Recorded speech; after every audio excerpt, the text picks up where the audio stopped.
Сереж, а как ты будешь переводить? Из зала? Мы поменяемся. А, вы поменяете. Все.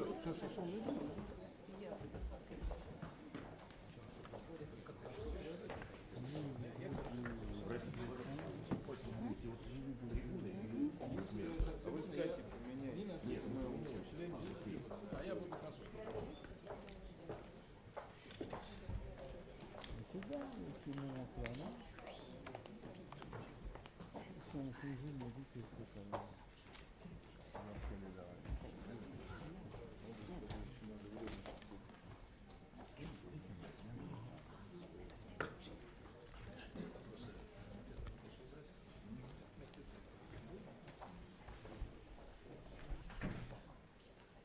Bonsoir.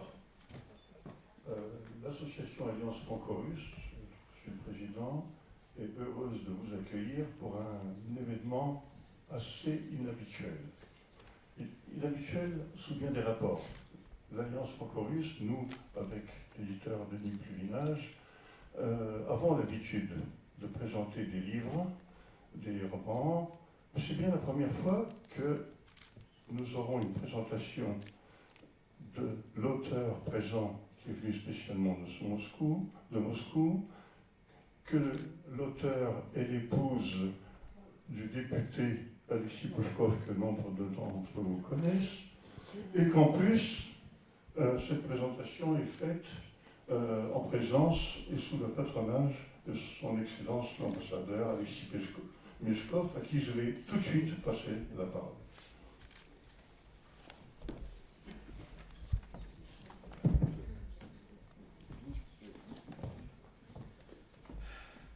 Добрый вечер.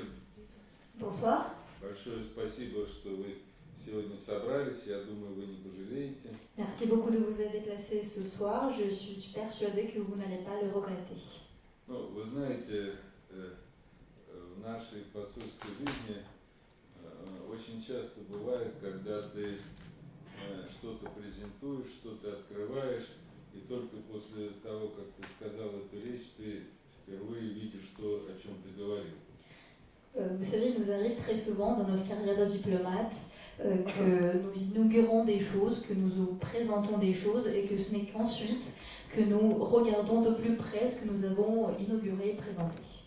Ну, сегодня я говорю честно, я книгу автора прочитал, и она мне очень понравилась. Et aujourd'hui, je vais être tout à fait franc avec vous. J'ai lu le livre que nous allons vous présenter tout à l'heure et je l'ai beaucoup aimé. И я уверен, что книга обязательно понравится французскому читателю. Et je suis persuadée que le lecteur français appréciera également cet ouvrage. Потому что, наверное, трудно найти сегодня в Европе, да, наверное, и в мире вот две страны, где настолько переплетены культуры и существует такой интерес к культуре, к литературе, живописи друг друга. Puisqu'il est, à mon avis, extrêmement difficile de trouver à l'heure actuelle deux autres pays qui auraient deux cultures à ce point entremêlées que sont les cultures de la Russie et de la France et qui auraient un intérêt aussi profond et sincère à l'égard de la culture, la littérature et la langue de l'autre. И это подтверждает и тот интерес, который вызывают российские авторы, наша литература во Франции, в частности, на Парижском международном книжном салоне. Et l'intérêt que suscitent les auteurs russes conforte cette hypothèse. Et cet intérêt a été constaté, y compris à l'occasion du Salon de livre de Paris. И на этом салоне в этом году мы уже успели представить книгу нашего автора на русском языке, еще французский перевод тогда готовился. Et à l'occasion de ce salon, le livre que nous allons vous présenter aujourd'hui a été exposé en russe, puisque à l'époque la traduction française n'était pas encore terminée. Но я знаю, какой интерес эта книга вызовет. Рядом с ней стоял охранник, я охранял эту книгу. Et me doutant de l'intérêt qu'allait provoquer cet ouvrage, j'ai demandé à ce qu'il soit gardé par un gardien. Здесь сидит супруг автора, он тоже написал книгу на русском языке, но так как я охранника не поставил, эта книга исчезла в конце салона, значит, кто-то взял почитать. То есть оба автора, они действительно востребованы. Nous avons ici présent l'époux de l'auteur du livre que nous présentons ce soir, qui lui aussi a écrit un ouvrage en russe qui a été à son tour exposé au cours du Salon du Livre de Paris. Et puisque je n'ai pas veillé à le faire garder par un gardien exprès, ce livre a disparu vers la fin du salon, ce qui prouve la popularité dont jouissent les deux auteurs ici présents. Поэтому мне действительно доставляет удовольствие участвовать сегодня в презентации книги Нины Пушковой. На русском языке эта книга называется «Богиня Победы», а на французском языке «Les Diamants de Nika».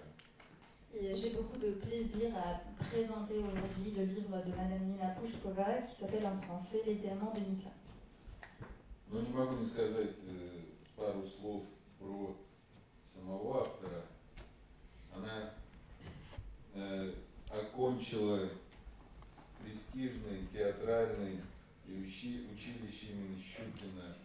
У нее была прекрасная кинокарьера.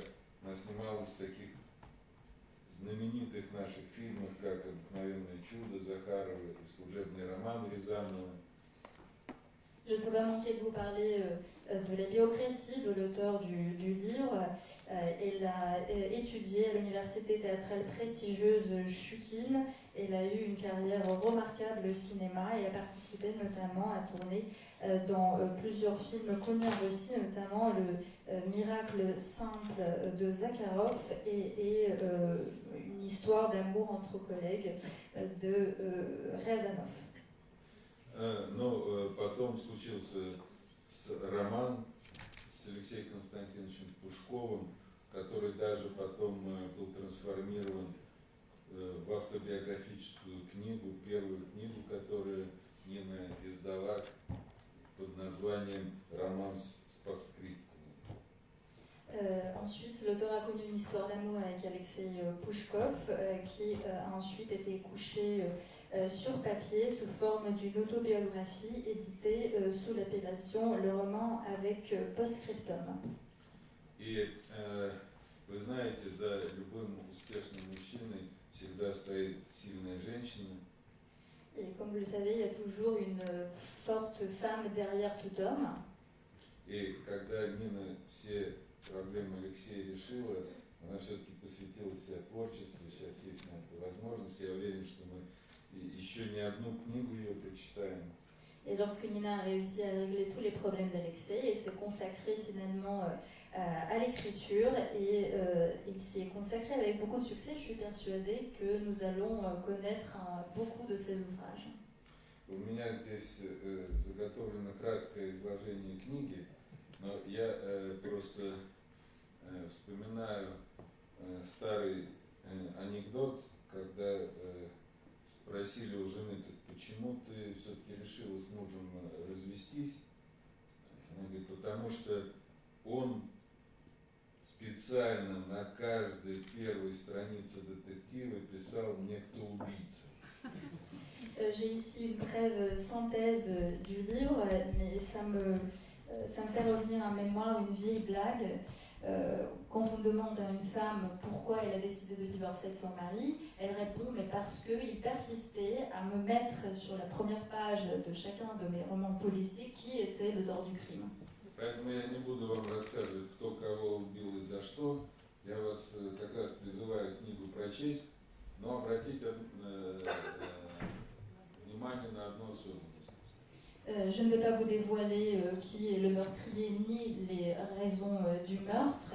Je vous incite tous à lire ce livre et je vous invite à faire attention à une singularité.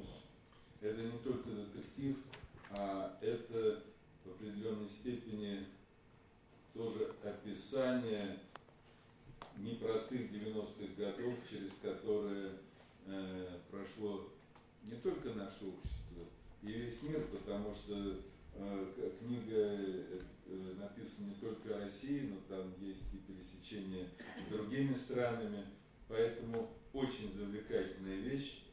на выходе у вас будет возможность с ней напрямую познакомиться. Нина, еще раз хотел тебя поздравить с этим праздником, который праздник для всех нас. Plus qu'un roman policier, c'est une description de la vie difficile que notre société et le monde entier en général a connue dans les années 90, puisque ce livre concerne pas uniquement la Russie, mais également au-delà. C'est un ouvrage extrêmement passionnant et à la sortie, vous pourrez vous en prendre connaissance par vous-même. Nina, je te félicite encore une fois pour cette manifestation qui est une réussite pour nous tous. Bien, merci, Votre Excellence. Nous allons maintenant passer la parole, non pas à l'auteur, mais à son mari, Alexis Pouchkov. Pardon? Non. Après. Non. Non, vous d'abord.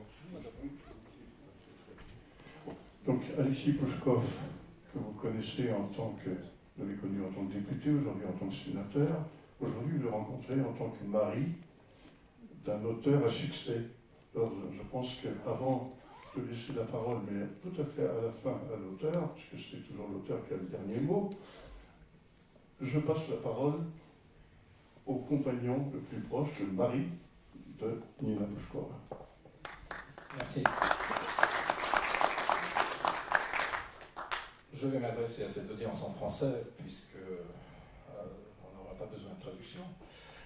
Je suis extrêmement heureux que le livre de Nina apparu ici, en France.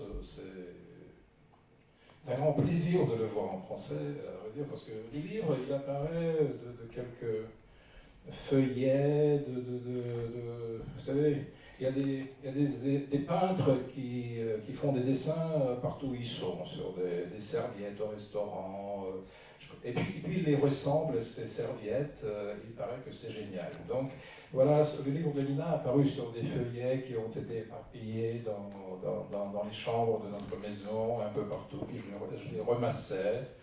Et je lui disais, mais écoute, il faut publier tout ça. Et donc, c'est un peu comme ça qu'apparaît un livre. Ce n'est pas un processus logique, nécessairement logique.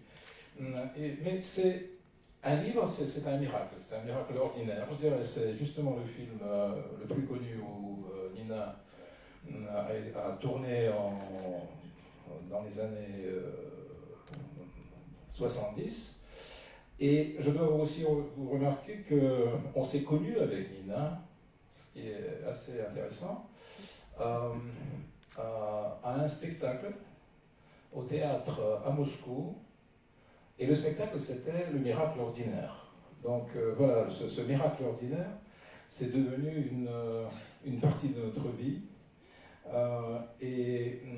Je trouve que chaque livre, c'est un miracle. Peut-être pas très ordinaire, mais c'est un miracle. Et donc, je suis extrêmement heureux que ce livre a apparu en France. Comme je suis tout de même homme politique, je ne peux pas me passer de quelques considérations sur le côté, mettons, social du livre. Voilà, Alexandre m'a présenté comme un député. Je suis un ancien député. Pendant 5 ans, j'étais député à la Douma russe. Maintenant, je suis membre de la Chambre supérieure. Je suis sénateur. Et je dois vous dire que ce livre, c'est un livre profondément russe, bien que l'action emmène les personnages un peu partout dans le monde, en Belgique, au Singapour, à Londres. Mais c'est un livre sur la Russie. C'est un livre sur la psychologie russe. Nina va en parler, je pense. Ce livre est sur la femme russe. Oui, mais tu vas dire tout le reste, parce que moi je fais seulement quelques esquisses, tu vois. Non, je dis pas qu'il y a... Non, il y a beaucoup de crimes, je veux dire, il y a beaucoup d'attentats, j'en parle pas, mais c'est pas le plus important. Ce que je voulais dire, c'est que... Non, ça, tu vas pas le dire. Oui, ce que je veux dire, je veux, d'une manière un peu étrange pour moi-même, mais je peux comparer ce livre au livre d'André Makin, L'archipel d'une autre vie, que vous avez peut-être lu. Et je dois vous dire que nous sommes comme vous, Européens. Mais la Russie, tout de même, c'est un archipel d'une autre vie. Nous avons d'autres critères, nous avons une histoire différente aussi. Parfois, elle était proche de l'histoire de l'Europe, elle s'interposait, mais la Russie est différente, étant européenne. Et c'est ça, justement, c'est ça l'énigme russe. C'est justement ça qui fait que la Russie reste toujours intéressante pour les Européens qui se donnent la peine de réfléchir aux choses différentes. C'est parce que, étant européenne, elle est autre, elle est différente. Et c'est pour ça qu'il y a une fascination pour la Russie en Europe. Et justement, c'est un livre qui démontre comment la Russie a passé la période des années 90. Et vous allez remarquer que c'est très différent de ce qui s'est passé en Europe, en France, en Angleterre. Donc, c'est justement, je pense, le côté pas évident du livre. Parce que c'est un roman d'aventure. Mais à l'intérieur de ce roman d'aventure, c'est un livre sur la psychologie russe. Et sur la psychologie des caractères russes féminins aussi. Qui occupe une très grande... Non, pas du tout. J'ai rien dit. Non, comme j'ai dit, j'ai fait quelques esquisses. Et tout le reste, il reste à ma femme. Mais pour le moment, je pense, on voudrait vous montrer une vidéo un peu sur notre romaniste que l'on vous présente aujourd'hui, romancière qu'on vous présente aujourd'hui.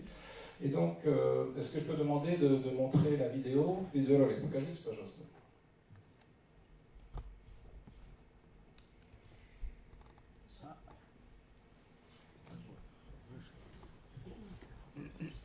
Elle est en français, donc n'ayez pas peur. Au début de l'année précédente, le second roman de Nina Pushkova, La déesse de la victoire, Les diamants de Nika, en version française, apparu à Moscou. Ce roman est loin d'être autobiographique, mais certains épisodes de la vie de Nina y ont trouvé leur place. Sa vie d'ailleurs a suivi des chemins imprévisibles, loin de l'ordinaire. Si on lui aurait prédit son futur au temps où elle faisait ses études à l'école théâtrale Vakhtangov à Moscou, Nina ne l'aurait jamais cru.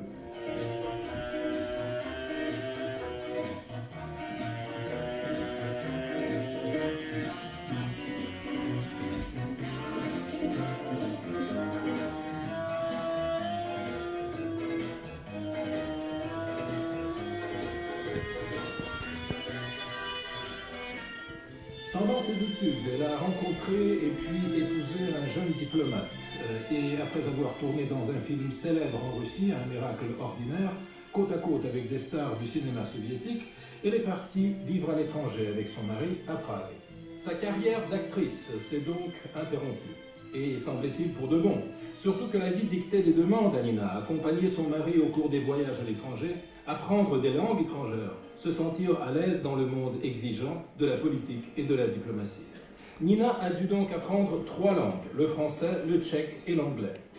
Avec son mari, elle a visité plus de 70 pays, rencontré des présidents et des personnalités politiques illustres, pris part au forum international prestigieux. Une telle vie ne laisse pas beaucoup de temps libre, mais Nina a su revenir vers ses activités artistiques. Я часто спрашиваю себя, что же такое успех? Почему он приходит к одним людям и избегает других? Si vous investissez toutes vos forces, toute votre passion et tout votre potentiel dans ce que vous faites, vous êtes voué au succès. Et si vous faites encore un effort supplémentaire, alors votre succès sera foudroyant, dit Nina. Просто обреченный успех. А если ты еще делаешь сверхусилия, то тогда этот успех будет просто оглушительным. De retour en Russie, Nina a tourné dans un film d'Anatoly Romachine, un acteur et directeur de cinéma très connu en Russie. Ensuite, elle a commencé elle-même à tourner des documentaires. En Italie, elle a fait son premier film, L'énigme de Stradivari. En Hollande, elle a produit La Petite Hollande de Pierre Legrand et à Moscou, un documentaire en 3 séries sur l'architecture de la capitale de la Russie.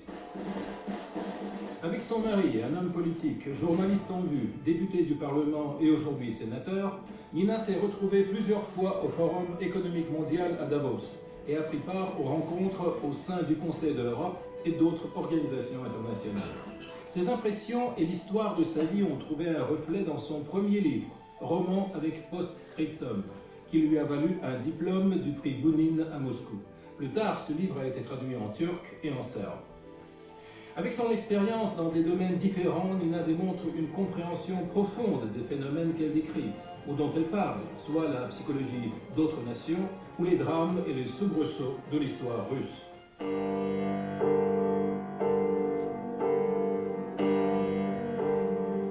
Мы очень нуждаемся в помощи. А у меня больше ничего нет.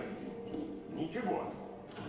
Ни денег, ни друзей, ничего. Саша, мы умрем с голоду. И меня больше нет. Тебя давно уже нет. Тебя ни для кого нет. А сегодня ты умер. On lui propose toujours des rôles au cinéma. Récemment, elle a incarné la femme de Parvus, ce mauvais génie de la révolution russe, dans un film du cinéaste Vladimir Khotinenko. Son nouveau roman, Les Diamants de Nika, est un thriller d'aventure passionnant. Sa présentation à Moscou a attiré beaucoup de collègues et d'amis, acteurs, directeurs de cinéma, chanteurs et personnalités politiques. Et les nouvelles aventures de Nika sont à suivre, car Nina est en train d'écrire un nouveau roman.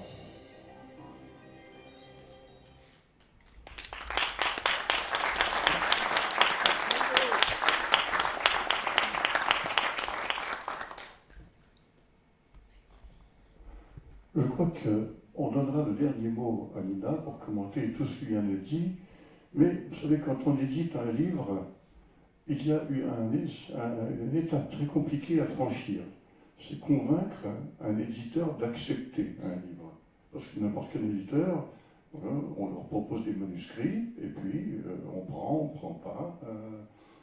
Et je voudrais donner la parole à l'éditeur, Denis Pluvinage, qui a accepté d'éditer ce livre. Vous prendrez la parole. Ok.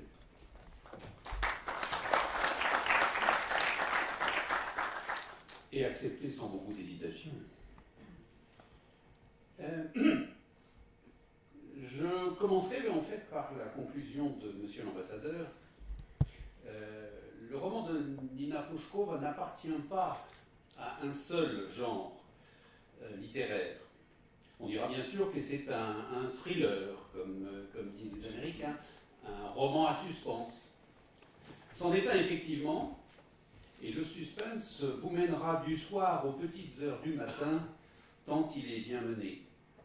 Difficile de poser ce livre avant de l'avoir terminé quand on l'a commencé. Mais c'est plus qu'un roman à suspense. Cette histoire ne flotte pas dans l'air, elle a des racines, et elle plonge ses racines dans l'atmosphère lourde de la Russie des années 90, quand la limite entre la vie et la mort était presque imperceptible. Les personnages s'y débattent avec, pour certains, l'énergie du désespoir.